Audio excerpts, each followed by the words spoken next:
Hi, everyone. Hopefully this is coming in clearly. It's hard to tell sometimes when you're doing a webinar. But hi, my name is Julie Fortin, and thank you for joining us. Your time is certainly appreciated. And Robin Young and I today are going to be talking about 5 steps to aging successfully in retirement. So although retirement itself is going to look different for each person, and our time may be spent doing different things, whether it's working part-time, traveling, or volunteering, checking items off our bucket list, refining some of our existing skills or talents, or just having time to spend with friends and family. What is the same for each of us is that due to increasing longevity, we could spend up to a third of our lives in retirement. So everyone doesn't age the same, but our lifestyle is not going to remain static during this period of time. So we have to plan for that. So that's some of what we're going to be talking about today.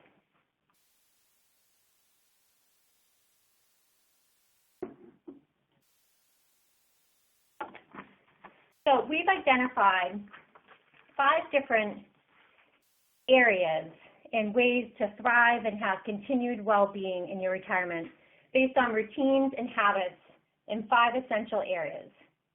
So the first is physical health and well-being, having a sense of purpose and vocation, a strong social network, and being prepared financially through your retirement, as well as building resilience to better handle the inevitable challenges that come with aging. We all experience an increasing number of major life changes as we grow older. In addition to career changes in retirement, we have children leaving the home, the loss of loved ones, and also some physical challenges as we get older. So it's really how we handle and grow from these changes that's the key to staying healthy throughout our retirement.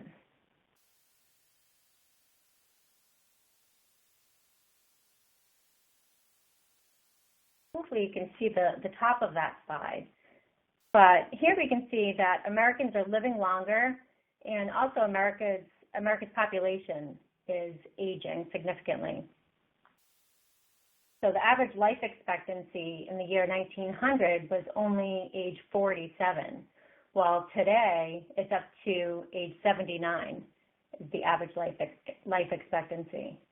And the number of Americans age 65 or older has gone from 3 million in 1900 all the way up to 46 million today, and still continues to grow.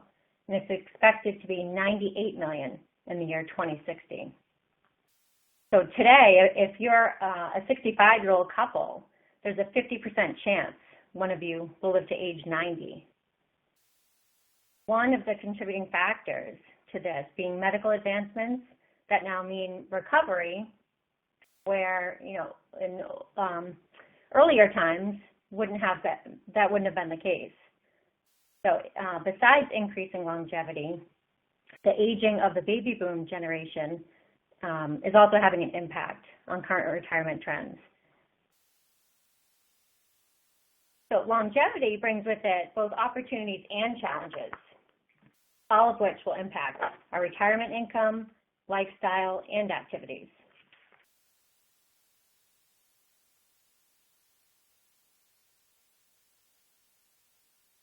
So now let's look at some of the ways we can set ourselves up to age more successfully in retirement. At the top of this slide, only 30% of physical aging can be attributed to genetics. The other 70% is influenced by a combination of lifestyle decisions that people make throughout their lifetimes. So, looking at our health, for example, so a normal part of aging is the loss of speed in our agility, in our ability to generate and manipulate more information. And these skills are critical, particularly when it comes to our financial lives. So things that we can do, such as staying physically active, exercising, eating a healthy, well-balanced diet, and making sure that we're getting regular checkups with our doctor, dentist, the optometrist, making sure we're not skipping ongoing physical appointments. If you have any medications that you need to take, making sure that you take those as directed by your doctor. Some other things are limiting alcohol consumption and cutting out smoking if you need to, and getting the adequate amounts of sleep that we all need. One other aspect of aging is our cognitive health, so keeping one's mind active and engaged. Some of the physical aspects, such as the exercise and eating healthy, also contribute to this cognitive health.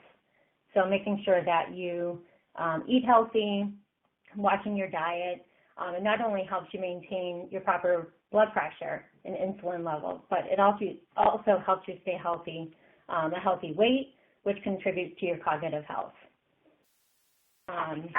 So a lot of people think that dementia is an inevitable part of aging, but studies show that it really isn't, and that older adults retain their capacity to learn throughout their lifetime.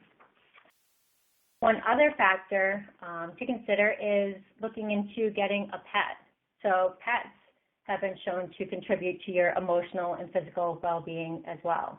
And they provide companionship, routine, and exercise, as well as stress reduction. Having a pet helps you to get out and be more socially active as well.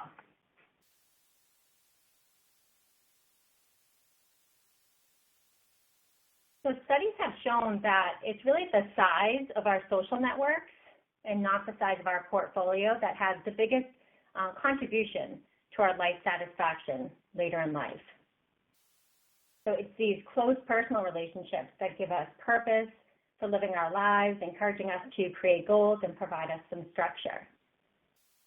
So research has shown that people in positive personal relationships have fewer illnesses and higher levels of overall good health as well. That's the clinical rationale, but in real life terms, having people close to you who will share your life goals and be there for you will not only add to your overall life enjoyment, but adds years to your life as well. One of the challenges with getting older is that our social network begins to shrink if we aren't continually adding to them. So things you can do in that area are making sure that you're putting effort into connecting regularly with friends and family. You can join clubs, as well as meeting new people, getting out of the house. If you're in the retirement planning phase right now, you may want to start thinking about the quality of your social network and the plans that you have to build on it now.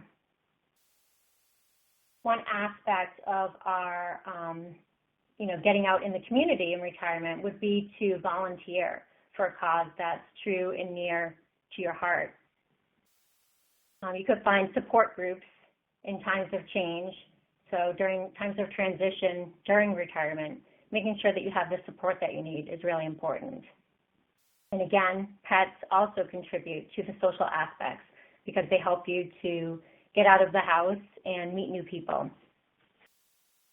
So I'm going to hand it over to Robin now to talk some of the additional steps here.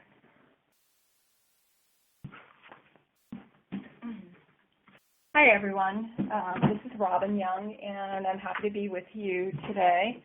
So we're going to talk a little bit about aging successfully in the area of purpose and vocation. And I actually really love this topic because a lot of our clients come in with life transitions and retirement and aging.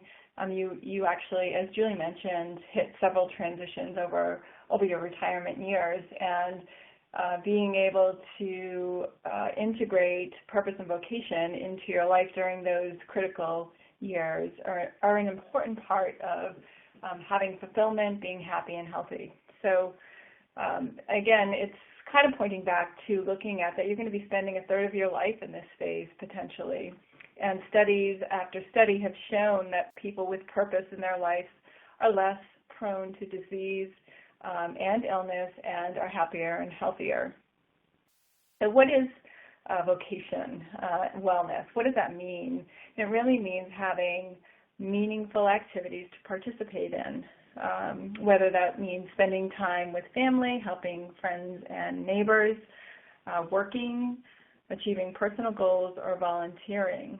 And if you look at that statistic on the slide, you can see that 37% of Americans expect to continue working after they formally retire. So, and if you think about the statistic that Julie mentioned at the beginning of the presentation about how many retirees are going to be, 90 million people in retirement years, that's a lot of people. And I really think that the face of what retirement means is changing unbelievably. And instead of retirement, it's really your encore years of what will bring you fulfillment and passion, and how you can really contribute to the world.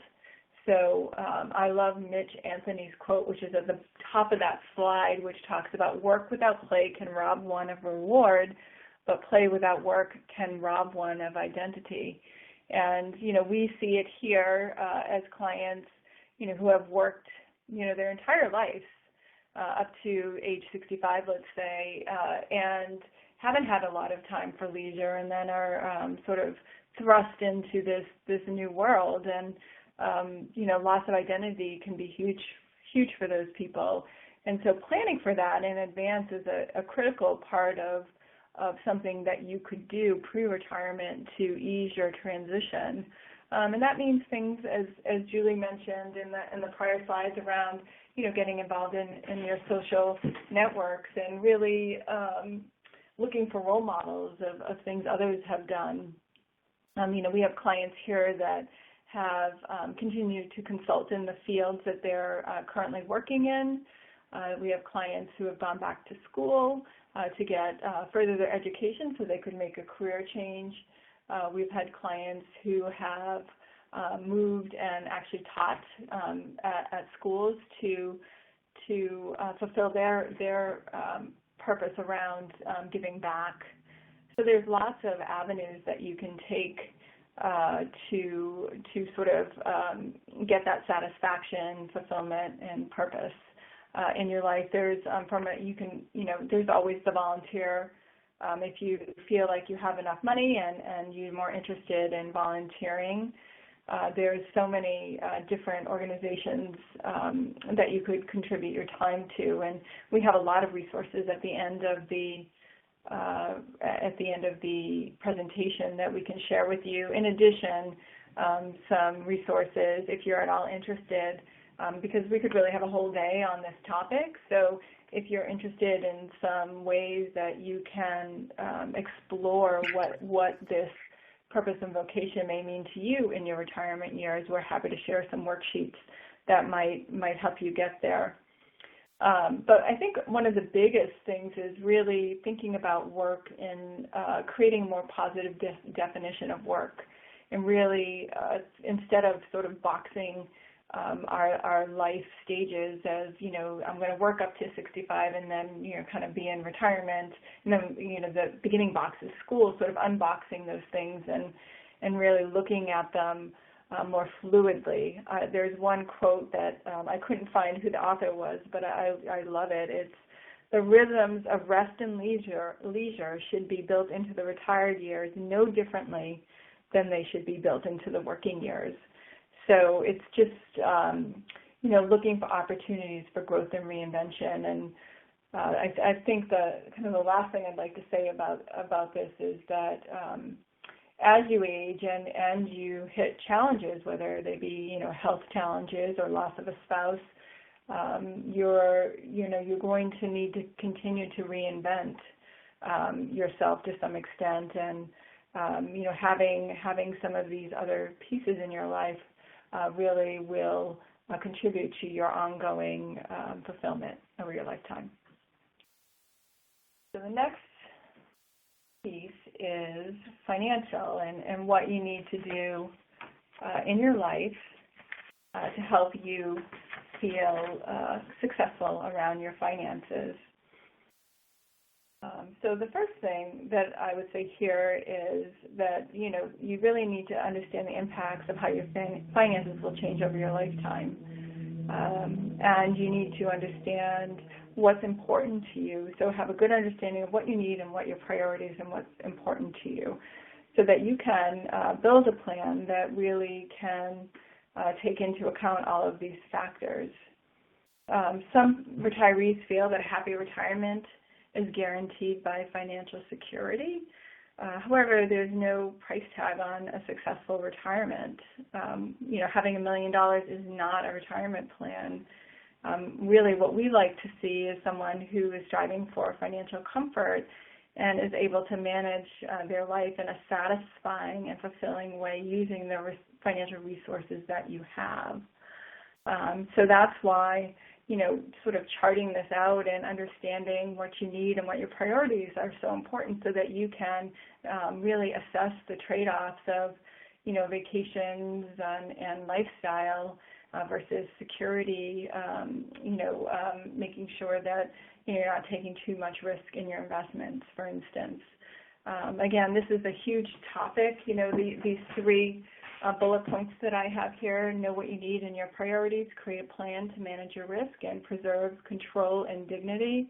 We can spend years reviewing these types of things with clients, but I think the starting point is just to start addressing some of these topics and start, either on the second bullet, say support system is getting a team of advisors or family or friends to help you start to plan out how your life's going to change and what you need along the way. A lot of people have a lot of fear around outliving their money, inflation, taxes, what's going to happen in healthcare. There's actually an interesting statistic that I came across that says a typical healthy couple at age 65 can actually expect to spend $260,000 on their health care with a 5% risk of exceeding $570,000, and that's actually more than an unhealthy couple, because if you're in good health, you live longer and eventually become less healthy and often need nursing home care. So it's knowledge is power in the financial aspects, and doing your budget and understanding where your income sources are coming from can go a long way in helping you chart this out. Another really good way to think about it in terms of, we use a bucketing approach, which will help you sort of think of your money in buckets, which the first one is the essentials bucket. So how much money do I need to meet my essentials? Then I have a lifestyle bucket for fun, which, these could also be called goals. So essentials goal, my lifestyle goal, and then a nest egg bucket that you might have for emergency, security, and legacy. And so bucketing things out a little bit may provide you a framework to allow you to potentially take a little more risk with your investments on the growth bucket if you need to achieve your goals, or perhaps take risk off the table. So it's really, again, just doing the numbers and sitting down with someone to make sure you have a good plan in place. The third one, preserving control and dignity, is so important as you get older, and our clients want to make sure that they have the resources in place and that they have a plan that will age with them. And so revisiting your estate plan or making sure you have an estate plan in place with beneficiary designations that reflect any changes that may have happened with you. Long-term care strategies and options, this is a big fear for many people, and self-insuring versus getting an insurance policy is a decision that should be addressed, particularly for women or men, or so single people who may not have a care network in place is something that you definitely want to evaluate whether that's a good option for you. We have some clients who are nurses and, choose not to move in that direction, but it's very important to at least evaluate what is your support network, what are your financial resources, what's at risk, and what options do you have. And then from a housing standpoint, the opportunities to age in place versus moving to like a continuing care retirement community versus condo. There's so many housing options, and again, here I would start with what's important to you about your housing. How do you envision your life at these different stages? So today you may want the big house, and so you can have family and grandkids and be able to entertain, but that may change as you age, and recognizing that you may be able to use a piece of your equity in your current house to fund your lifestyle or to fund nursing home costs, or just to put you in a place later that you could get the care that you need. So understanding your house as an asset, and then doing the planning to look at the options available to you to make the right decisions for your situation and for what your priorities are. And so, sorry, excuse me. So then the next piece that we'd like to discuss is resilience. And aging successfully, resilience is a big part, and it runs across all of the topics that we talked about. These are 6 tips to build your resilience, but it's really because as you age, you will have a lot of life transitions, and it will be different for everyone. But what we've found is clients who can take a more positive outlook, who can acknowledge how they're feeling, that are more accepting about things that they can't change. There's the take action to deal with life challenges and learning to be flexible. So it's sort of a mindset change that you need to incorporate into your life to help you build resilience and get through some of these life transitions. And I would say one of the things with our clients is that you can't always see what's possible when you're in the midst of these big life changes, especially if it's not a positive one, like a loss of a spouse, for instance. And so you may need somebody, a support system, to help you get through those times when things are really rough, when you can't see what's possible for yourself. But just recognize that if you're in one of those transitions, how you feel today will not be how you think and feel a year from now, 2 years from now, and so that you will move through that transition. But anything that you can do to build up your resiliency with also the physical, taking care of yourself, which isn't on here, making sure that you're doing the things that allow you to be the best person that you can be in terms of your physical and emotional health is so critically important to helping you get through transitions when they occur. And so the next piece is just our summary, which means healthy aging means continually reinventing yourself as you pass through landmark ages, 60, 70, 80, and beyond. And it's meaning finding new things that you enjoy, learning to adapt to change, staying physically and socially active, and feeling connected to your community and loved ones. And I think that's a great summary for the things that we discussed today, and it's a lot to absorb in one presentation, and we would love to be a resource for you. So if there's one thing that hit you that you need more help with, we're happy to provide some additional resources. So one way that I work with clients to help them sort of check into how they're feeling about things as they age and as they go through life transitions is this sort of wheel, and you kind of can, if you're not satisfied with an area, you might put it closer to the middle of the wheel, but if you're very satisfied, you put a dot close to the end of the wheel and kind of checking in on all of these aspects of someone's life to see, how satisfied are you? What would it look like if it were a 10 meaning being out here on the end of the wagon wheel? And what are the challenges and limitations that I might have in accomplishing that?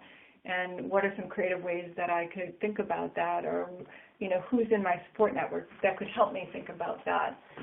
So then checking in on this to see how it changes over time. So this is one good resource that we use with clients. And personally, I use this myself to just, see how I'm feeling about life. So in summary, we have some resources. Hopefully you can see that. But there's some community resources. So this private social network for neighborhood and community. Julia, that was yours, so I don't know if you could talk about that a little bit. Yeah, that's a great website. It's called nextdoor.com. And it's a social network, but it's for a smaller group of people. So you can use it within a neighborhood or within any sort of living community to help keep in touch with people living close by to you. The next one is growingbolder.com, which is a great website that shares all kinds of stories for people who are really living active lifestyles in their retirement and really smashing the stereotypes of what we've traditionally thought retirement looked like. So if you wanted to check that out, that's a great website. The next one is Histography, which helps people you love tell their stories. Yeah. So that's more of some legacy planning if you're interested in that. And we've added some career resources there as well for people who might be thinking about starting a new career in their retirement. So and we have additional resources that we couldn't fit on the slide. So if you're interested in those, feel free to reach out to us. We'd be happy to share more. So thank you all for attending today, and I guess we'll open up to questions if anyone would like to either type in a question. I don't know if we're unmuted. So if we're muted, if you could just type in a question, we could try to respond. Yep. And any chat questions come directly just to us.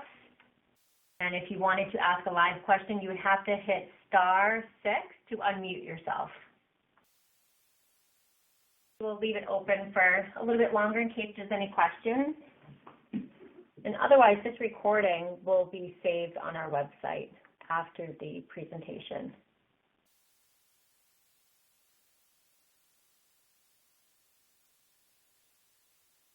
So it doesn't look like there's any open questions at this time. So we'd like to thank you for your time today. We certainly appreciate it, and enjoy the rest of your day. Thank you.